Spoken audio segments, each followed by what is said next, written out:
जिंदगी जिंदा दिली को जान ए रोशन, जिंदगी जिंदा दिली को जान ए रोशन, वरना कितने ही यहाँ रोज फना होते हैं, वरना कितने ही यहाँ रोज फना होते हैं। वंदे मातरम। नमस्कार। अहान कलिकारी में अजय भारती आपका हार्दिक स्वागत करता है। साथियों, आज हम जिस महान क्रांतिकारी के बारे में बातचीत करेंगे, उनके लिए कहा जाता है कि उनके जीवन के अंतिम क्षणों में उनकी मूंछों ने जो ताव खाया वो इतिहास बन गया।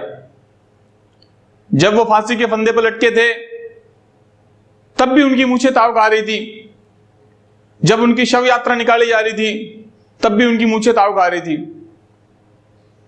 हम बात कर रहे हैं शाहजहांपुर के शेर, महान क्रांतिकारी ठाकुर रोशन सिंह की।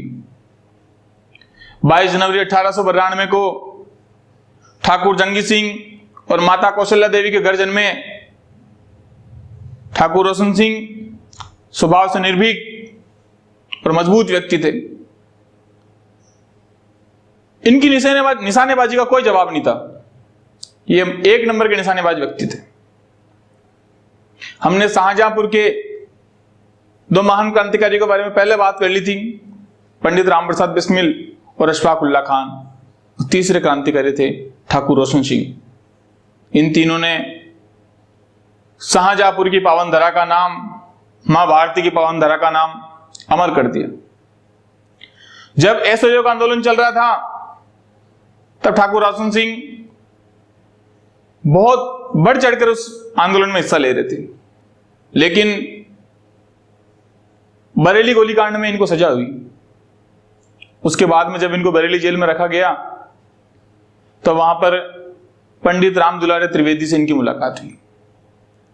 राम दुलारे त्रिवेदी ने इनको पहचाना, इनको और क्रांतिकारियों के बारे में बताया। जब चोरी चोरा के बाद में गांधी जी ने असहयोग आंदोलन वापस ले लिया तो भारत के लगभग हर क्रांतिकारी का मन जवाब दे गया था। उनका गांधी जी के ऊपर से भरोसा उठ चुका था।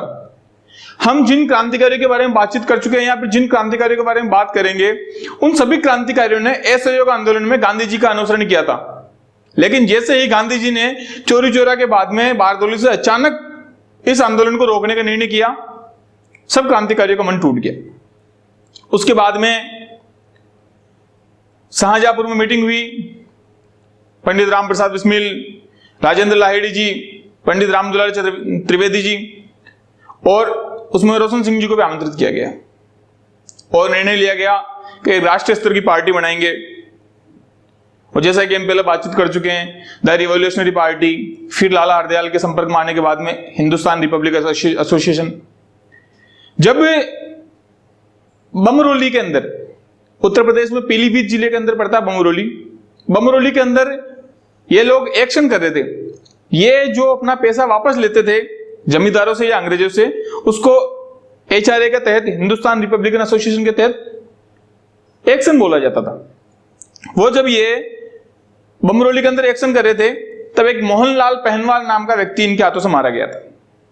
मोहनलाल पहलवान नाम का व्यक्ति इनके हाथों से मारा गया था, जबकि ये उसको मारना नहीं चाह रहे थे, लेकिन उसने जबरदस्ती इनको ललकारा और इनकी फायरिंग से वो मारा गया। उसके बाद काकोरी एक्शन हुआ। काकोरी एक्शन में ठाकुर रोशन सिंह शामिल नहीं थे, लेकिन अंग्रेजों को इनका डर इस कदर सता रहा था कि इन्होंने एक व्यक्ति जो बंगाल के अनुशीलन समिति के सदस्य थे, केशव चक्रवर्ती ठाकुर रोशन सिंह की तरह दिखते थे, तो अंग्रेजों ने केशव चक्रवर्ती की जगह ठाकुर रोशन सिंह को मोहरा बना लिया। आपको पता है सभी को गिरफ्तार कर लिया गया था और जो सीआईडी के कप्तान थे खान बहादुर हुसैन, वो पंडित राम प्रसाद बिस्मिल और अन्य क्रांतिकारियों के ऊपर बार बार ये दबाव बना रहे थे कि कैसे न कैसे करके ये लोग एचआरए का संबंध बंगाल की अनुशीलन समिति या रूस की बोल्शेविक समिति से स्वीकार कर ले। लेकिन क्रांतिकारी थे, कटस्यमस नहीं हो रहे थे। सभी को सजाएं सुनाई गई और उसमें ठाकुर रोशन सिंह को भी फांसी की सजा सुनाई गई। ठाकुर रोशन सिंह को इलाहाबाद जेल में रखा गया, मलाका कोठरी के अंदर। ठाकुर रोशन सिंह ने इलाहाबाद जेल से अपने मित्र को एक पत्र लिखा कि मैं जिस राह पर हूं उस राह से यही पहुंचा जा सकता था, पर मैं यहां बहुत खुश हूं, मैंने पूरा अपना जीवन जी लिया है। जिंदगी में दो बातें होनी चाहिए, एक तो व्यक्ति बदफेली से बदनाम नहीं हो, एक व्यक्ति बदफेली से बदनाम नहीं हो, और दूसरा व्यक्ति मरते समय ईश्वर का ध्यान करे। मैंने ये दोनों काम किए हैं, मैं बदफेली से बदनाम नहीं हुआ और मरते समय तक ईश्वर को याद कर रहा हूं। बाल बच्चों का ज्यादा मोह नहीं रहा। बाल बच्चों का मोह इसलिए नहीं रहा था क्योंकि 2 साल पहले ही उन्होंने अपना घर बार त्याग दिया था। उनको पता था कि जिस राह पर मैं चल रहा हूं उस राह का नतीजा क्या होगा, और जब अंतिम क्षण इसका नतीजा आएगा इस राह का, पर फिर मोह इनसे छूटेगा नहीं, तब गलत बात होगी। तो इन्होंने पहले ही धीरे धीरे उस मोह को कम करना चालू कर दिया। मैं पिछले 2 साल से उस मोह से परे हूं। मैंने खूब भगवान का भजन कीर्तन किया है और आज मैं मां भारती के लिए कुर्बान होने जा रहा हूं। शास्त्रों में कहा गया है कि आदमी जो धर्म युद्ध में प्राण देता है उसकी वही गति होती है जो वन में रहकर सन्यासी जो साधु होते हैं, जो सन्यासी तपस्या करते हैं, उनकी जो गति होती है। मतलब उनका कहना था कि उन्होंने वो धर्म युद्ध के अंदर प्राण दे रहे हैं तो उनको वही गति मिलेगी जो एक वन में रहकर तपस्या करने वाले साधु को मिलेगी। और अंत में उन्होंने अपना शेर लिखा, जिंदगी जिंदा दिली को जान है रोशन, वरना फना तो यहां रोज होते हैं। उनसे पूछा गया कि आपके जीवन का कोई मलाल, तो उन्होंने कहा कि मेरे जीवन का सिर्फ एक ही मलाल है, मैंने अपने जीवन के अंदर सारे सुख भोग लिए हैं और अब इन सुखों से परे जा चुका हूं। लेकिन पंडित राम प्रसाद बिस्मिल, अशफाक जी और लाहिड़ी जी, इन्होंने अपने जीवन का कोई भी सुख नहीं भोगा। साथियों, जब ठाकुर रोशन सिंह की शहादत हुई थी तब इनकी उम्र थी 37 वर्ष, पंडित राम प्रसाद बिस्मिल की 30 वर्ष, अशफाक उल्लाह खान की 27 वर्ष और राजेंद्र लाहिड़ी की 26 वर्ष। इतनी छोटी सी उम्र के अंदर ये लोग मां भारती के लिए कुर्बान हो गए थे। अंत में जब इनकी शहादत का समय निकट आया, उस दिन भी ये उसी तरीके से जी रहे थे जैसे ये रेगुलर जी रहे थे। उस दिन भी इन्होंने नित्य कर्म से निवृत्त होकर भगवान की भक्ति की, अपने ईश्वर को याद किया और फांसी घर की तरफ चल दिए। जब फांसी के फंदे के सामने खड़े थे तब इन्होंने फांसी के फंदे को चूमा और जोर से वंदे मातरम का उद्घोष किया। उसके बाद इन्होंने वेद मंत्र ओम विश्वानि देव सवितर दूरतानि परासु यद भद्रम तत्रासु, ओम विश्वानि देव सवितर दूरतानि परासु यद भद्रम तत्रासु का जाप किया और फांसी के फंदे पर लटक गए और मां भारती का एक और लाल मां भारती के लिए कुर्बान हो गए। कहते हैं तब भी इनकी मूंछों ने ताव देना बंद नहीं किया था।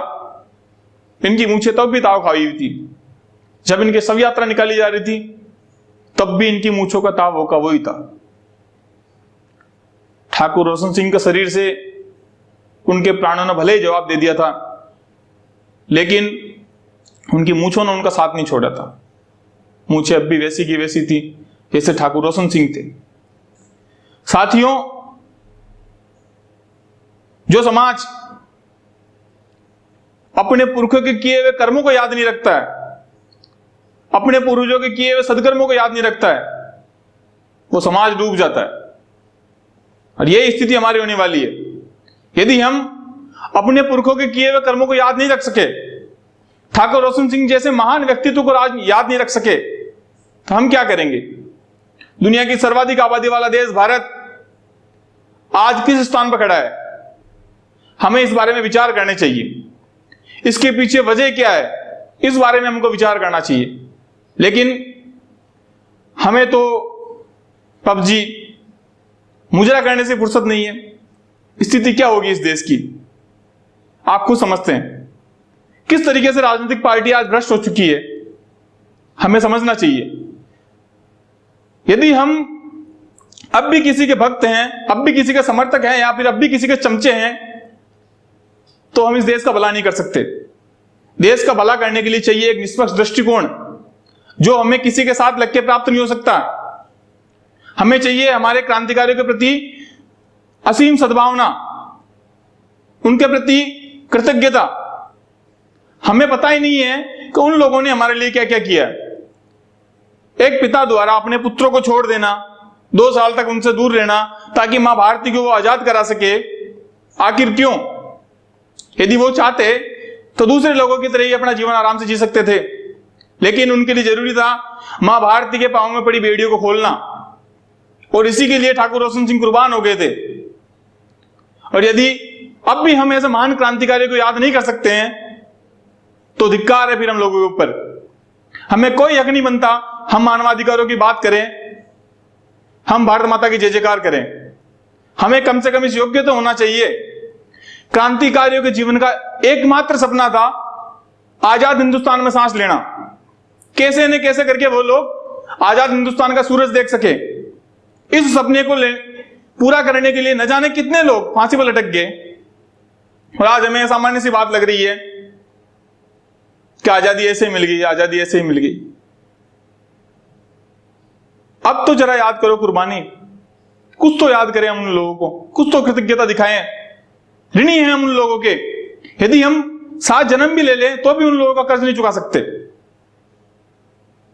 उम्मीद करता हूं अब तो कुछ प्रभाव पड़ा होगा। धन्यवाद। जय हिंद, जय भारत।